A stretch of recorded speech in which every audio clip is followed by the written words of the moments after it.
करत सूरत 100 बार हिये की, 100 बार भगवान देखते हैं कि इसके चित्त में क्या है। और वही भूल सोई करतूत विभीषण केरी, और सपने हूं सो न राम ही हेरी। जैसा आचरण बाली का था वैसा ही आचरण सुग्रीव और विभीषण का लगभग हुआ, लेकिन उस आचरण को देखने के बाद भगवान को उन्हें दंड देना चाहिए था, लेकिन मन से वो पूरी तरह से समर्पित हैं और परिस्थितियों के कारण उनको ऐसा करना पड़ा है। परिस्थिति बहुत ज्यादा बाध्य करे किसी को, और ऐसा कुछ हो जाए तो भगवान उसको क्षमा करते हैं। किसी पुराण में या किसी महात्मा से मैंने सुना था कि एक बार विश्वामित्र जी किसी चांडाल के घर में चले गए। कौन से पुराण की बात वो स्मरण नहीं आ रहा। वहां जाने के बाद उसने तो सामिष भोजन बनाया हुआ था, मांसाहार था। इतनी भूख लगी थी, साधना करते करते कहीं कुछ मिला नहीं, फल नहीं मिला, पानी नहीं मिला, और जाकर चांडाल की कुटीर में और उन्होंने वो सेवन कर लिया। चांडाल ने कहा आपको नरक मिलेगा।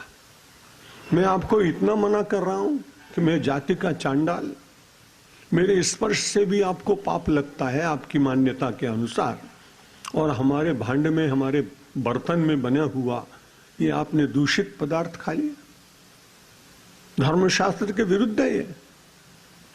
विश्वामित्र ने कहा चांडाल तुम बड़े अच्छे हो, तुमने मुझे अपने कर्तव्य का ज्ञान कराया, मैं बहुत कृतज्ञ हूं तुम्हारा, लेकिन धर्मशास्त्र तुम क्या जानो, धर्मशास्त्र तो मैं तुम्हें बता सकता हूं।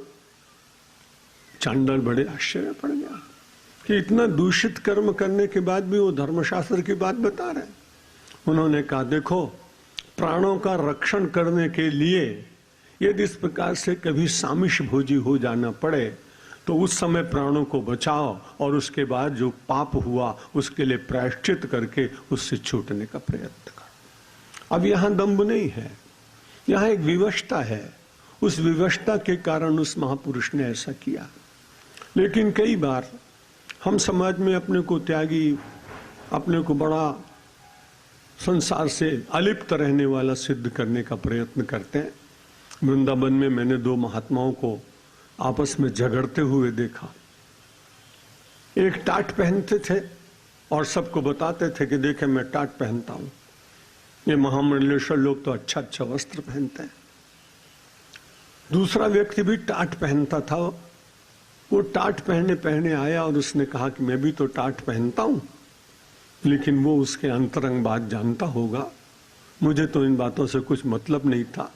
जब मेरा क्रम आया मैंने प्रवचन कर दिया।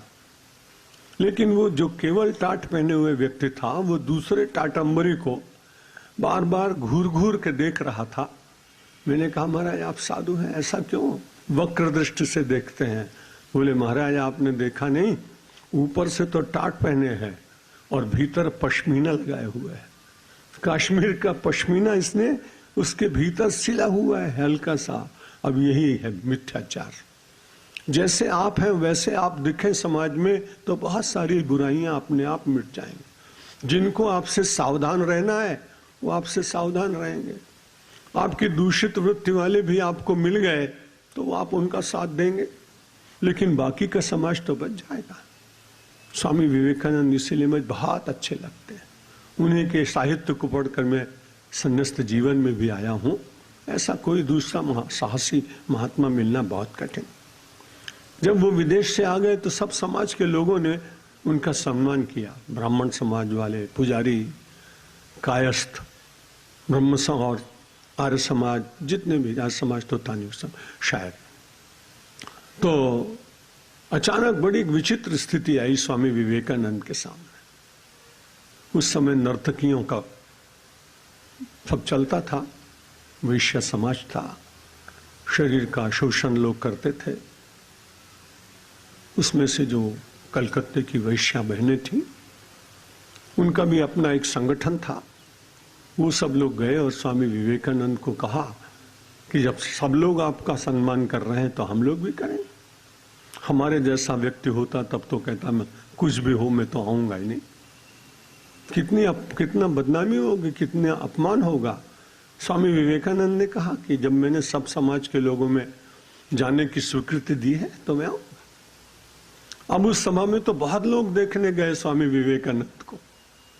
सैकड़ों बहनें थीं जो नृत्य और दूसरे प्रकार का कार्य करती थीं।